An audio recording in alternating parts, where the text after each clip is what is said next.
მოგესალმებით თქვენ უყურებთ დასუტევის საინფორმაციო გამოშვებას დღის მთავარ სიახლეებს მარია მელიავა გაგაცნობთ.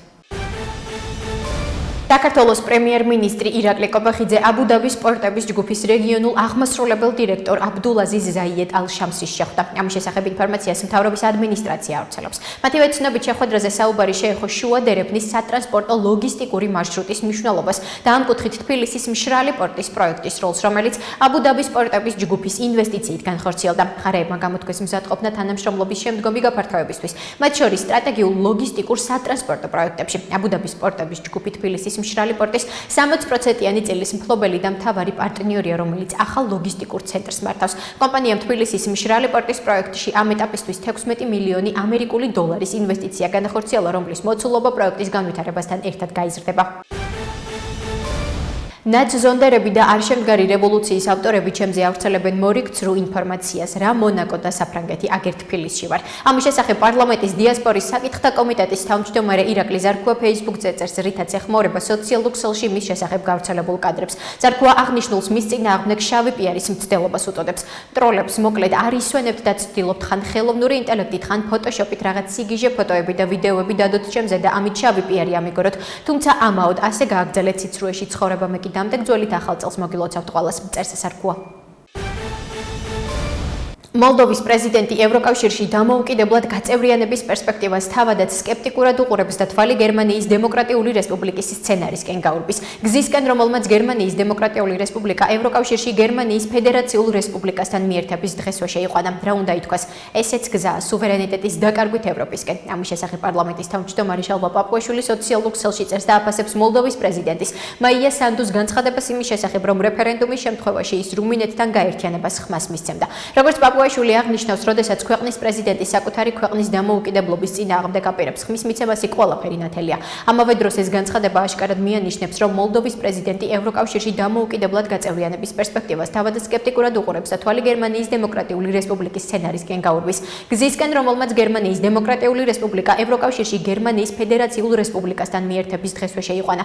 რა უნდა ითქვას, ესეც გზაა სუვერენიტეტის დაკარგვით ევროპისკენ. დარწმუნებული ვარ, ჩვენს შინ ნაზართ ჰიპერ ევროპელებსაც ექნებათ ერთი ქვეყანა შეთვალიერებული, რომელსაც 78 მუხლის ციტირებით უმალ გადააბარებდნენ საქართველოს სუვერენიტეტს, მათთვის ხომ 78 მუხლამდე არც ერთი მუხლი მუხლად არ ღირს. ნათქვამია გავრცელებულ ინფორმაციაში.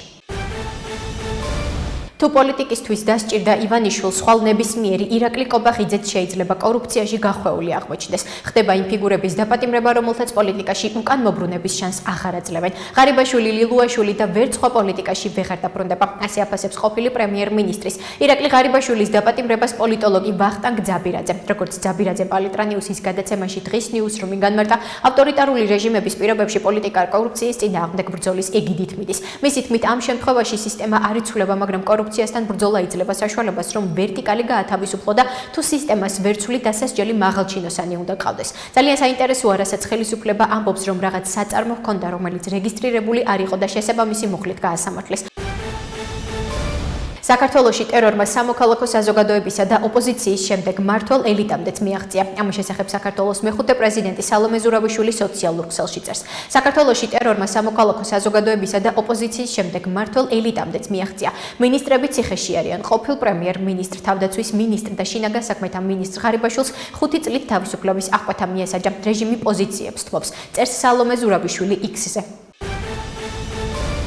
ევროკავშირიც, ბრიტანეთიც და ამერიკის შეერთებული შტატების ყოფილი ადმინისტრაციაც დაინტერესებულები იყვნენ, რომ ეს ომი არ დასრულებულიყო. აღნიშნული აქტორები მთელ მსოფლიოს და პირველ რიგში უკრაინელ ხალხს სამარცხვინოდ ატყუებდნენ, რომ უკრაინა დასავლეთის დახმარებით რუსეთს აუცილებლად დაამარცხებდა, რომ უკრაინას დაჩქარებული წესით ნატოში მიიღებდნენ, რომ რუსულ გაყინულ აქტივებს უკრაინას გადასცემდნენ. ამის შესახებ ფრაქცია ქართული ოცნების თავმჯდომარის პირველმა მოადგილე ლევან მაჭავარიანმა განაცხადა, რითაც ის ეხმაურება ევროკომისიის პრესპიკერ პაულა პინიოს განცხადებას, რომ რუსეთის პრეზიდენტ ვლადიმერ პუტინთან მოლაპარაკებები გარდაუვალია. მისი შეფასებით, საქართველოს ხელისუფლებამ 4 წლის განმავლობაში იმოქმედა ეროვნული ინტერესების პრაგმატულ პრინციპებზე დაყრდნობით, არ ენდობოდა გეოპოლიტიკურ ილუზიებს და ცდილობდა გადაეჭრა რეალისტურად სიტუაცია მაშინ, როცა ოპოზიციური ძალების ნაწილს დასავლეთის დაპირებები სჯეროდა. ასევე ომის დაწყებიდან სულ რაღაც 2 თვეში ეს ტრაგედია დასრულდებოდა ბორის ჯონსონს, რომელიც ჩაეშალა უკრაინა რუსეთს შორის სტამბოლში მიღწეული შეთანხმება. ბრალშიც წერია და განაჩენშიც, რომ ირაკლის არავისთვის მოუპარავს. ფაქტია, რომ გადაწყვიტა არ შესულიყო სამართლებრივ დავაში, რომელშიც შესაძლებელია გამართლებულიყო ან არ გამართლებულიყო. დაზუსტებით კი იმის თქმა შემიძლია, თუ რა სახეს მიიღებდა აღნიშნული პროცესი და როგორ დაზიანდებოდა საქმე, რომელსაც გულწრფელი სიყვარულით ემსახურა. ამის შესახებ საქართველოს ყოფილი პრემიერ-მინისტრის ირაკლი ღარიბაშვილის ცოლის ძმა ქართული ოცნების ყოფილი დეპუტატი ალექსანდრე თამაზაშვილი სოციალურ ქსელში წერს. მისივე თქმით, სასაცილოა იმ ადამიანების სიხარული, რომლებსაც გონიათ, რომ დაუფასდებათ და რაიმე სარგებელს მიიღებენ. სასაცილოა იმ ადამიანების სიხარული, აჟიოტაჟი, რომლებსაც გონიათ, რომ დაუფასდებათ და რაიმე სარგებელს მიიღებენ. ბრალშიც წერია და განაჩენშიც, რომ ირაკლის არავისთვის მოუპარავს. არ უსარგებლია სახელმწიფო გავლენით და მით უმეტეს არც კორუფციაშია ბრალდებული. საქართველოს პარლამენტის თავმჯდომარე შალვა პაპუაშვილი აცხადებს, რომ უცხოური საელჩოების მხრიდან ქართული მართლმსაჯულების პოლიტიზირებულობაში დადანაშაულება უსაფუძვლო და კოორდინირებული კამპანიის ნაწილია. მიზით თქმით, როგორც წარსულში, ისე მომავალში საზოგადოებამ უნდა გაიხსენოს, ვინ აკრიტიკებს საქართველოს მართლმსაჯულების სისტემას. როდესაც დღევანდელი დღესავით მომავალშიც ვიხილავთ ზოგიერთი უცხოური საელჩოს კოორდინირებულ, ცილის მწამებლურ ფლეშმობს პოლიტიზირებულ მართლმსაჯულებაზე გვახსოვდეს, ვინ გვაკრიტიკებს. არადა ბოდიში მოსახდელი აქვთ, წერს პაპუაშვილი საკუთარ Facebook გვერდზე. ეკონომიკისა და მდგრადი განვითარების მინისტრი მარიამ ქრივიშვილი არაბთა გაერთიანებულ საამიროებში იმყოფება და აბუ-დაბის მდგრადი განვითარების კვირეულში საქართველოს დელეგაციის შემადგენლობაში მონაწილეობს. დელეგაციას საქართველოს პრემიერ-მინისტრი ხელმძღვანელობს. ამის შესახებ ინფორმაციას ეკონომიკისა და მდგრადი განვითარების სამინისტრო ავრცელებს. როგორც მინისტრმა განაცხადა, ვიზიტის ფარგლებში გაიმართება უმნიშვნელოვანესი ორმხრივი შეხვედრები, როგორც ადგილობრივი ხელისუფლების წარმომადგენლებთან, ასევე უმსხვილეს ინვესტორებთან. მინისტრის განმარტებით საქართველოს პრემიერ-მინისტრს ექნება შესაძლებლობა სიტყვით მიმართოს ფორუმის დამსწრე საზოგადოებას. გარემოს ეროვნული სააგენტოს ინფორმაციით 13 იანვარს საქართველოში მოსალოდნელია დროგამოშვებით ნალექი ზოგან ძლიერი მთაში თოვლის სახით. მათივე ცნობით 14 იანვარს ქვეყნის უმეტეს ტერიტორიაზე მოსალოდნელია თოვა ზოგან ძლიერი. დასავლეთის ძლიერი ქარი, ზღვაზე 4-5 ბალიანი შტორმი. მთიან რაიონებში მოსალოდნელია ნისლი, ქარბუქი, ელექტროგადამცემ ხაზებზე შემოყინულობა, გზებზე ლიფყინული და ზვავ საშიშროება. შექმნილი ვითარების გამო საავტომობილო გზების ცალკეულ მონაკვეთებზე შესაძლებელია შეიზღუდოს ტრანსპორტის მოძრაობა. მოსალოდნელმა ნალექებმა შესაძლებელია დასავლეთ საქართველოს მდინარეებზე წყლის დონეების მატება, ხოლო გორაკ-ბორცვიან და მთიან ზონებში მეწყვილ ღვარცობული პროცესების ჩასახვა გააქტიურება გამოიწვიოს. აღნიშნულია ინფორმაციაში. ახლა კი გაგაცნობთ უცხოეთის სიახლეებს. ირანის რეჟიმმა ინტერნეტი გამორთო, რათა ჩუმად მკვლელობის და ჩაგვრის შესაძლებლობა ჰქონდეს. ეს შეუწყნარებელია ჩვენ ირანელი ხალხის გვერდით უდგავართ, როგორც ქალების, ასევე მამაკაცების. ამის შესახებ ფინეთის საგარეო საქმეთა მინისტრი ელინა ვალტონენი სოციალურ ქსელში წერს.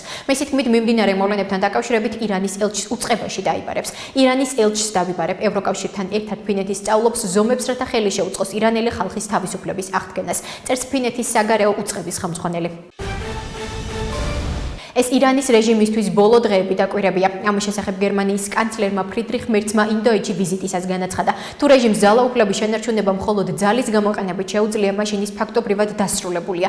ჯერა რომ ახლა რეჟიმის ბოლო დღეებსა და კვირებს ვხედავთ, განაცხადა მერცმა. მერცმა იმედი გამოთქვა, რომ კონფლიქტი მშვიდობიანი გზით დასრულდება. ნებისმიერ შემთხვევაში რეჟიმს არჩევნების გზით ლეგიტიმაცია აღარ აქვს. მოსახლეობა რეჟიმის წინააღმდეგ აჯანყდა, აღნიშნა გერმანიის კანცლერმა.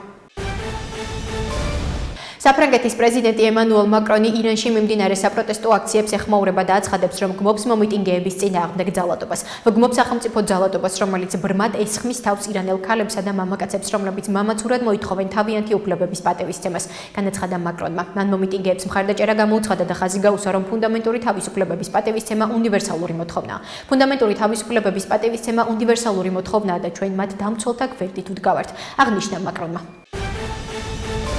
რესპუბლიკელმა კონგრესმენმა გრენლანდიის ანექსიის შესახებ კანონპროექტი წარადგინა. ამის შესახებ ინფორმაცია ამერიკის შეერთებული შტატების წარმომადგენელთა პალატის წევრის რენდი ფაინის ოფიციალურ ვებგვერდზეა განთავსებული. კონგრესმენის განცხადებით, კანონპროექტის სახელწოდებით გრენლანდიის ანექსია და მისთვის შტატის სტატუსის მინიჭების აქტი მიზნად ისახავს ამერიკის შეერთებული შტატების სტრატეგიული ეროვნული უსაფრთხოების ინტერესების უზრუნველყოფას არქტიკაში და ჩინეთისა და რუსეთის მხრიდან მიმდინარე მზარდის საფრთხეებისთვის წინააღმდეგობის გაწევას. კანონპროექტი ამერიკის შეერთებული შტატების პრეზიდენტ უფლებამოსილებას ანიჭებს, რომ გრენლანდიაზე კონტროლისთვის ნებისმიერი ზომა გამოიყენოს. მისი თქმით, ის, ვინც გრენლანდიას აკონტროლებს, არქტიკის მთავარ სანაოსნო გზებსაც აკონტროლებს. ამერიკა მომავალს იმ რეჟიმების ხელში ვერ დატოვებს, რომელთაც ჩვენი ღირებულებები ეზიზღებათ და ჩვენი უსაფრთხოებისთვის ძირის გამოთხრას ცდილობენ, აცხადებს კონგრესმენი. ასეთი იყო მიმდინარე სიახლეები მომავალ შეხვედრამდე.